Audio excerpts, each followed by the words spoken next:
Hi, my name is Carl J. Grasso, and I am a director, writer, producer, and actor. Basically everything that's cool.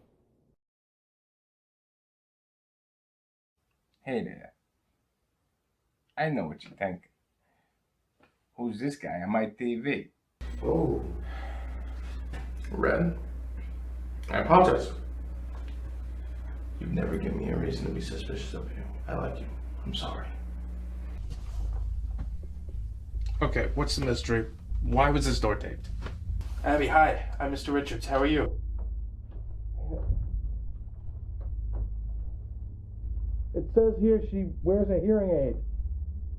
Yeah, it's broken, but we're... What do you mean broken? It's broken, but we're repairing it. Look, she can hear you just fine. I want you to talk to Mr. Richards right now, okay? Abby, who broke your hearing aid? Did he tell you to say that? Are you in danger, sweetie? I'm here to help. You can talk to me. I kept her away from you that last week because all she did was talk to you about that book. That's why I had everything sent away, Gabby. I didn't want her to hurt you. For crying out loud, Vera. If you operated this business like how you operate your piggy bank, we'd be broke by now. I'm sorry. Broke. What you do, Miss Vera, is very simple, because obviously you don't understand this. You call, you collect the money, and then we hang up. Call, collect, hang up. You got it? Of course. I'm sorry. Hello. Sounds like a good deal. I'll talk to you later. Bye. $1 million deals. $1 million deals. That's Houdini. He's magic. He likes to ruin every shot, every podcast audio take, basically everything. But he's my buddy, right? Right? Oh, you're scary looking. Okay. Hey, he's huge. So I have a BA degree in English.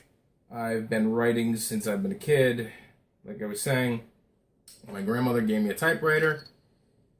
And from that point on, I've done nothing but write prolifically. And I get doubts like, well, I'm not really published. I mean, I've self-published myself. And I don't have anything to prove that I am a, go into the bookstore, pull my book off the shelf writer. But I was doing an assessment of all the pages I've written in my life, and it's probably over 1,000. Close to maybe 2. I'm not saying it's any good, but, that's the thing. And as an actor, I've always studied, learned from the best, from Strasbourg to Uta Hagen, and I love doing it. I feel more comfortable on a movie set than right here with this giant panther on my lap. So, that's just me.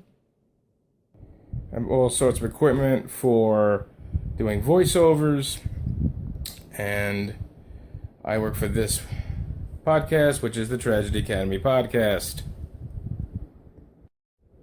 Hey, will you get out of my shot?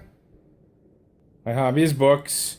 I read a lot of books, tons of books, all different subjects, tons of subjects.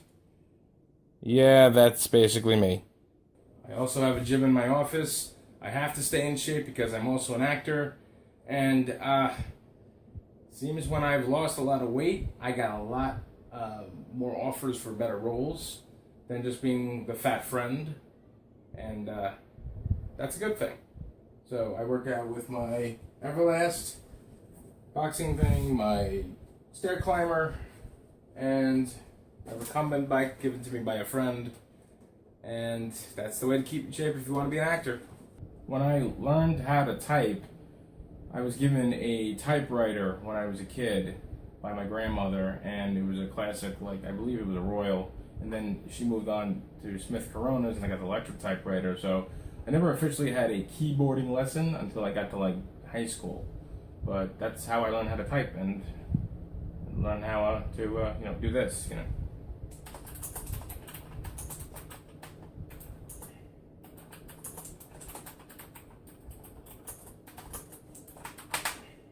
love writing, and I love using my mechanical keyboard because it makes me feel like I'm using a typewriter, and that's kind of psychological to me.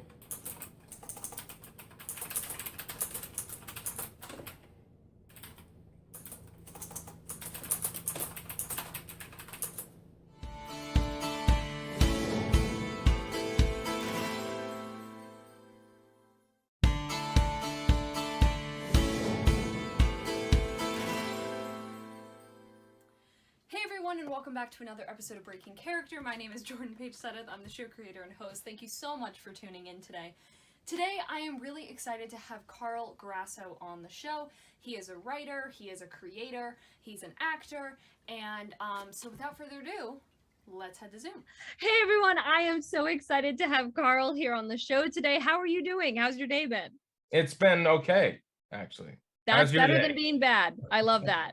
It's better being on this side of the ground, as a friend of Yes. mine would say. Yeah. Yes. Well, I'm so excited to have you on the show today and to ask you about, your creative work. And so we're going to start off with a game of 2 truths and a lie. So I'm going to attempt to guess which one the lie is, as well as the audience when they're watching this. So whenever you're ready. Okay, so my my 3 things are: I was mentioned in a 1988 book called Funny Bone, and it was about funny kids. Or I was a wrestler in a minor league, and my wrestling name was Chuck the Truck. Or was I in the Madonna fan club in 1992? Okay. Oh, okay. I don't know which is which. I forgot myself. I'm going to guess. I'm going to guess that the second one's the lie. Am I supposed to say anything, or? Yeah, am I right or am I wrong? You are right. I'm right. Oh, Yeah. wow, that very rarely happens. So tell me about this Madonna fan club. That sounds so interesting. Well, go back to the lie.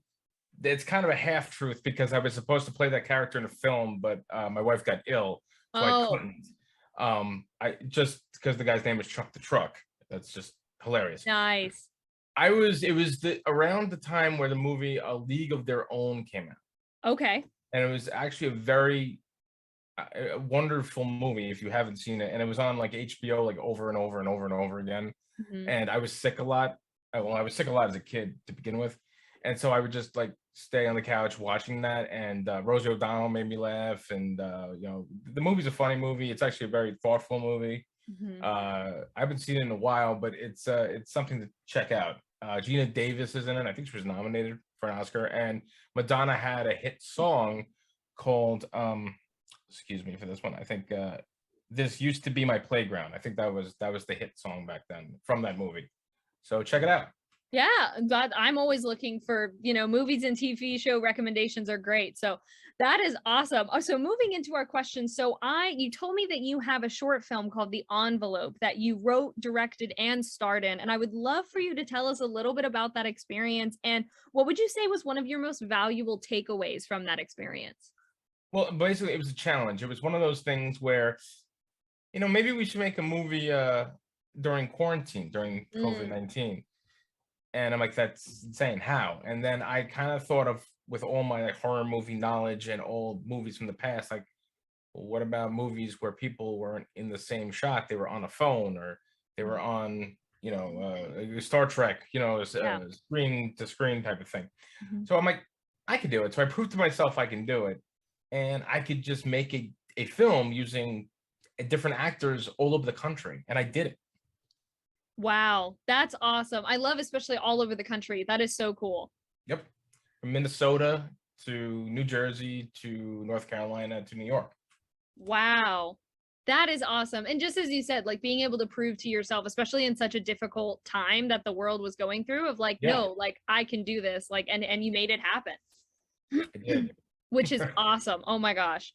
So you also are on 2 different podcasts, which is also super epic. So what is it like doing podcasts, and how is that? What are some of the biggest differences from TV and film? I have no experience with podcasts basically. So I have no idea.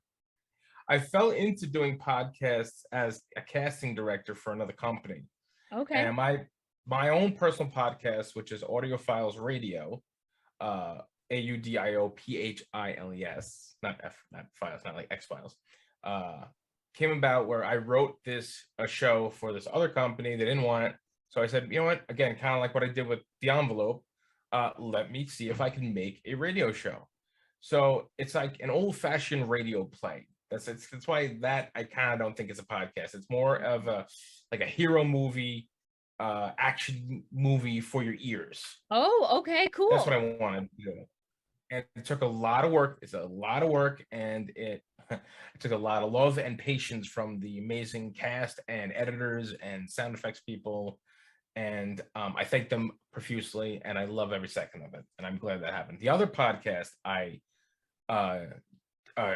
originally do, I was a guest on. Excuse me. It's called the Tragedy Academy podcast.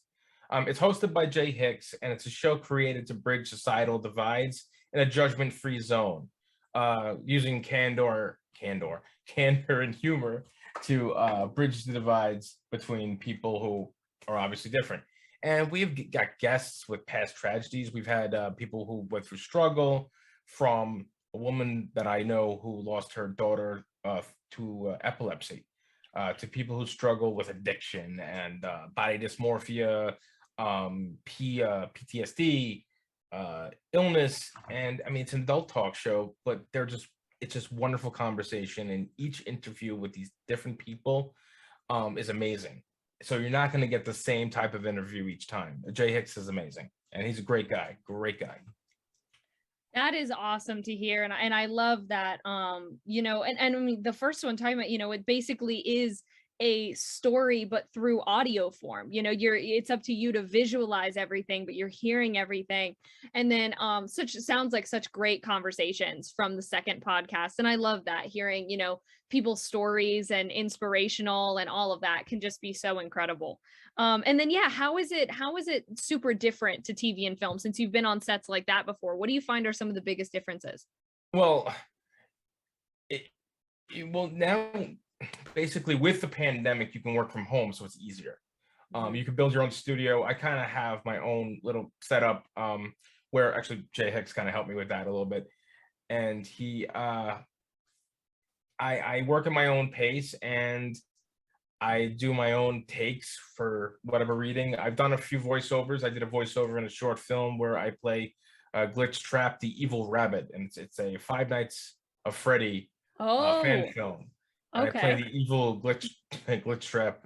I'm a bad bunny, Jordan. I'm really bad. And I did that 4 times over. I think I did 4 different takes, 4 different voices. He blended all 4 together, and it is the best thing I've ever done voice-wise. I just voiced something called the Malone Family, where I play the New Jersey Devil, and that was a challenge too. I had to sound like really gruffy from New Jersey. I'm from New York, so there actually is a slight difference. Mm-hmm. I mean, there is. I don't want to anger anybody from Jersey because they'll come get me. But it's fun. It's fun because you know, you can do a different performance and not worry about memorizing lines. Like when you're on a set that you obviously have to memorize lines unless there's cue cards, and I just don't like blowing scenes where I go up on a line, and it happens to everybody though. Mm-hmm. You know, the worst is being obviously on stage, but for me personally, I love being on a movie set. It's magic, as you probably know as well. Just hanging out and seeing like the lights, and hanging out with the sound guy, and hanging out with the script supervisor, and just seeing the magic just unfold in front of you. You know, you walking straight forward, but like in the scene, you're supposed to walk through a door, but it's going to be on the reverse shot that you walk through that door. I love that. I love that stuff. Yeah, it is amazing. And such a difference, as you said, from home. You can, you know, you don't have to memorize the lines. You can be in your pajamas if you want. You know, no one is looking at you and being like, oh, where's on set? It's what colors the wardrobe, making sure, you know, wardrobe changes, or if it's background, like we were talking about, you know, before we started the interview. Like, you bring so many options, and they could end up not having you use any of them and pulling from their own wardrobe. Like, I can imagine how different, you know, it is. The closest thing I have to a podcast is this, and so I could be in my pajamas if I want, but typically I'm not. You know, I'm not wearing any pants, if that helps. I'm in snowflake leggings, so you know it's fun. Whereas on a set, most likely that wouldn't fly. Yeah. Well, So moving on to my wild card question. This has nothing to oh, do with anything. Totally random.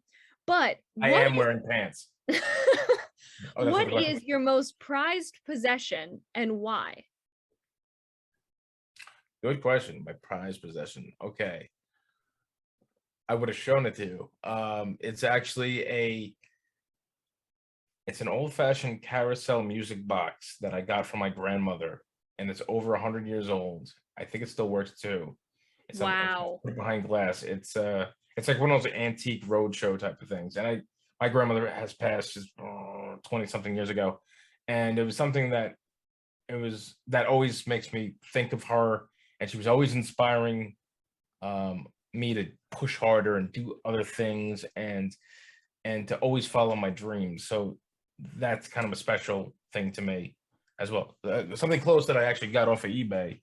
I don't know if you can see this. You see that? Mm-hmm. This is the Maltese Falcon. Oh, I keep as a reminder from the film that it's like the MacGuffin in the film where they try to find this thing. This thing is supposed to be worth a lot, and it reminds me of the point of follow your dreams, and no matter if it's something tangible or not, to always dream and to push forward.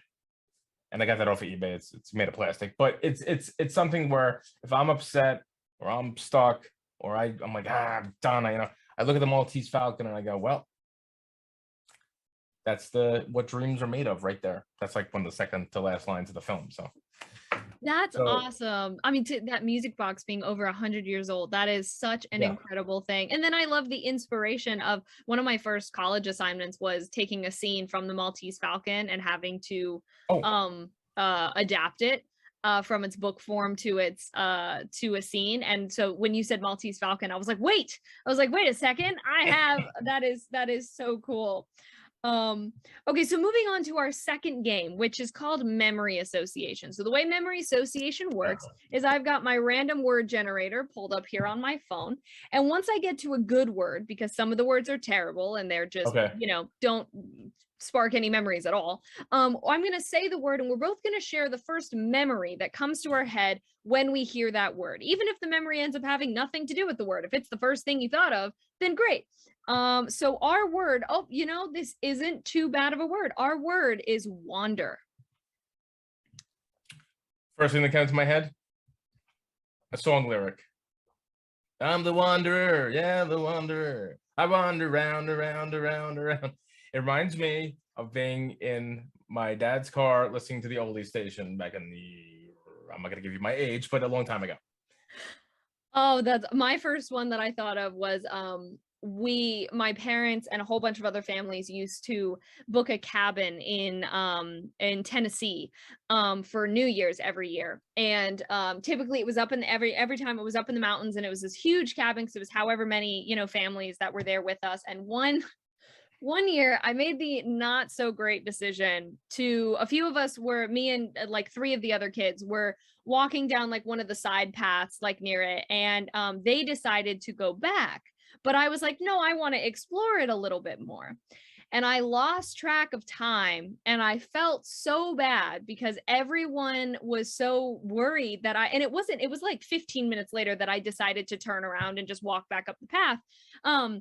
But in that small amount of time, everyone was really panicked then, which rightfully so. And so even though I was having a great time while I was wandering about, I felt so bad afterwards.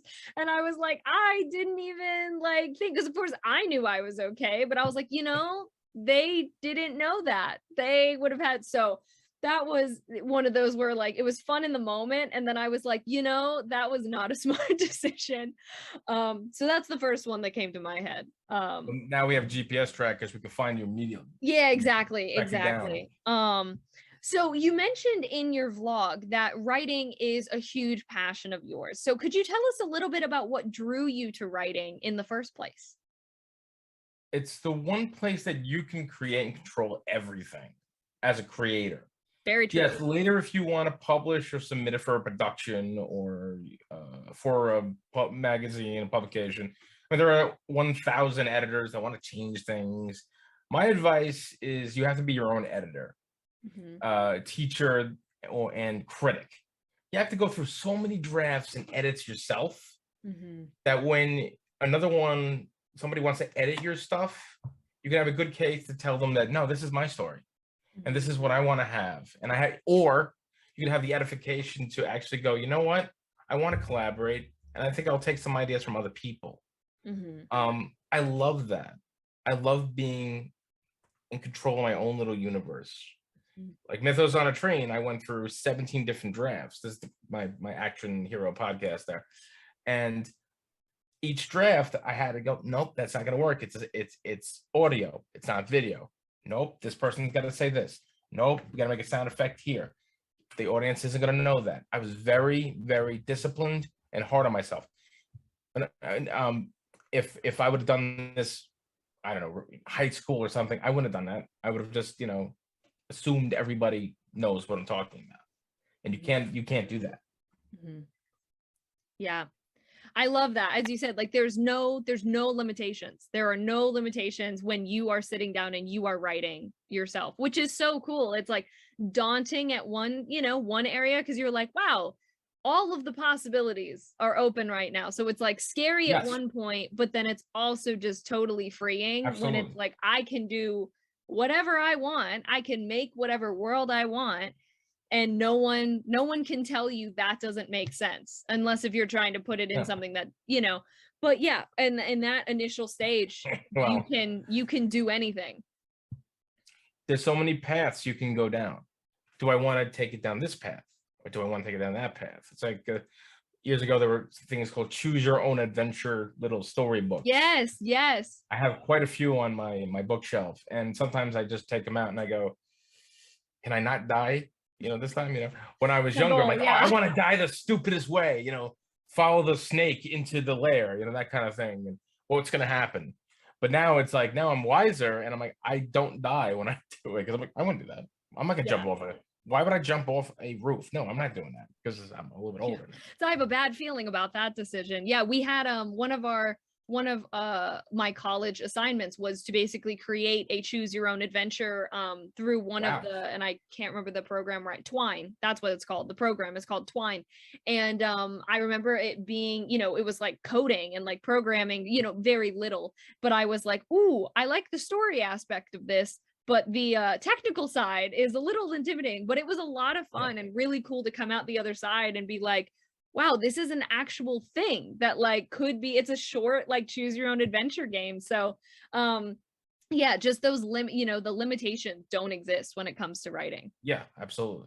Which is so great. So could you give some advice to those that are watching? This can be any type of advice you want to give, career advice, life advice, whatever floats your boat. All right, Jordan, this was the big one. I was thinking about this all day. What am I going to teach your audience if they haven't turned off or vomited from this interview already, which they could have, I'm sorry. But I came up with this, okay?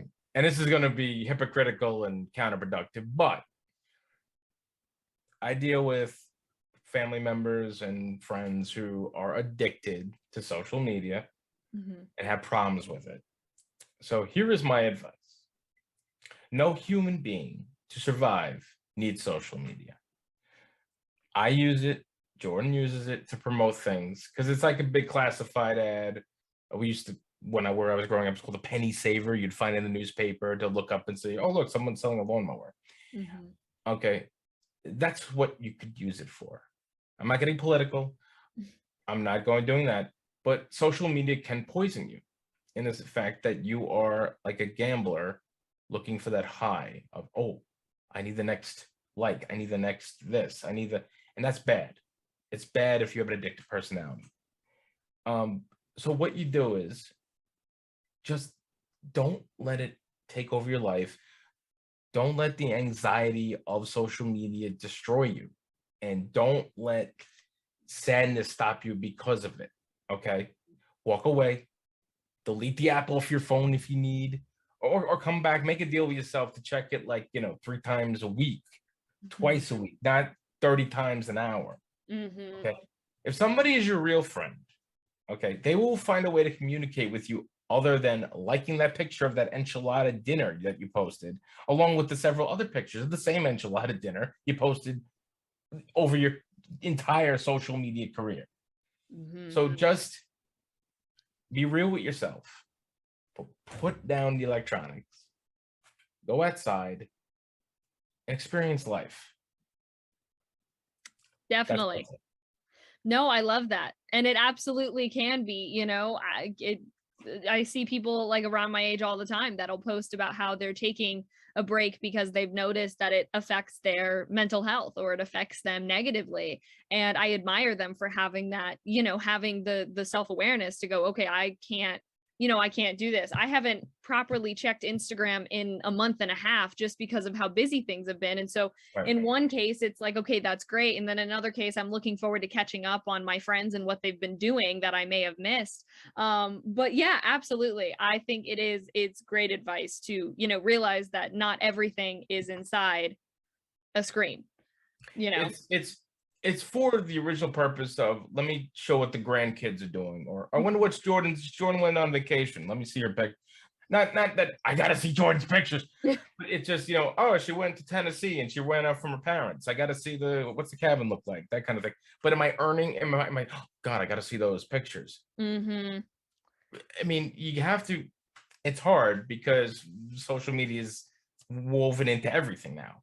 Mm-hmm. I mean, it used to be a .com you would go to on the website. Now it's like, well, Facebook has it, and you just go there, and then you could buy whatever. And it's an odd world, but then I've seen it evolve, whatever you want to say. But just, you know, you have to control yourself, or Mm-hmm. it could be a drug, like, you know, alcohol or abused substances kind of thing. I mean, it's just, you have to be careful with it. Yeah, knowing your own limitations and knowing what, you know, you can handle for sure. So going off, you know, when things get tough, what pushes you to keep going? Werner Herzog said, this is a German director, film director, and he said, everything I do comes from pain, never pleasure. And I have that somewhere written down.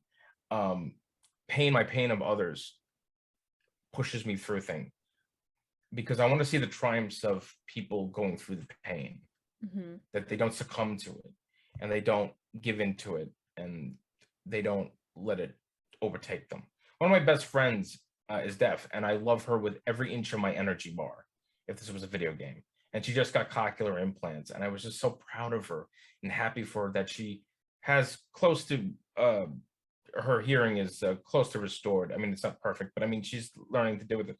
But I just got so happy for her because, like, she went through that struggle, and she's a wonderful person. And, you know, I look at that and I go, see, she got through something, and I could punch back all my anxiety and all my anger when the going gets tough, and just dust myself off and be myself and go, you know what? I'm not going to let that take over me. I'm going to go, and just like my friend, I'm going to overcome the struggle. Yeah, feeling like the triumph is that much more rewarding going through the struggle, for sure. Yeah, absolutely. Absolutely. See, it's the most real human being thing you can do. Mm-hmm. Not, you know, medicate yourself, not by also medicating yourself, air quotes, is also like, you know, playing constant video games and, you know, being on social media, watching TV, you know, just ignoring your problems. Mm-hmm. And if that means you have to go to a therapist to talk to somebody, or if that means you have to reach out to a friend, if that means you have to take control, take a vacation to Tennessee, hopefully you don't wander off, do it. That's how you become human. Mm-hmm. Yeah. Awesome. And then lastly, speaking of social media, even though we were just talking about it, where I said it can was people everywhere. follow you and keep up with what you're doing? Well, you can find me on social media. Actually, you can find me at Facebook.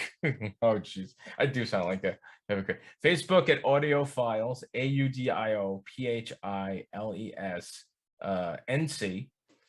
Or you can go to any streaming service, Apple Podcasts, Stitcher, iHeartRadio, Google Podcasts, and you can actually type in audio files, Mythos on a Train. That's MYTHOS on a Train. And you can go to that page I just listed. You could also go and see my short film, The Envelope.